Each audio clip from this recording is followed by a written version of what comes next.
7 के वाहिद इकलौते अवामी पार्क जहाज चौक के मकाम पर जो कि मोहतरमा बेनज़ीर भुट्टो के दौर में 7 की आवाम के लिए बनाया गया था, लेकिन 7 इंतज़ामिया और मकामी लोकल जो नुमाइंदे उनकी अदम तवज्जो और नाअहली के बाइस जो है ये जहाज चौक का पार्क जो है टूट फूट का शिकार बन चुका है। और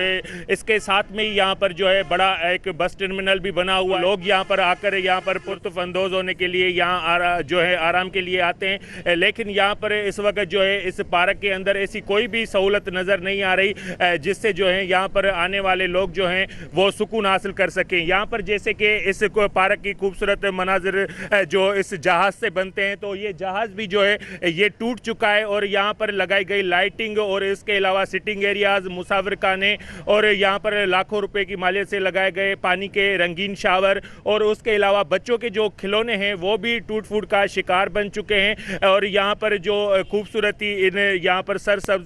जो पेड़ वगैरह लगाए गए थे वो भी काफ़ी सारे टूट चुके हैं। तो यहाँ पर ज़रूरत इस बात की है कि मकामी इंतज़ामिया को और यहाँ पर बिलखुसूस मुराद अली शाह को चाहिए कि इस पार्क का नोटिस लें और इस पार्क की खूबसूरती को जो है दोबारा से बहाल करें ताकि शहरियों समेत बाहर से आने वाले लोग जो हैं वो इस पार्क में सहूलियत हासिल कर सकें। Cameraman team camera Majid Ali Qureshi, वश न्यूज़ 7 शरीफ।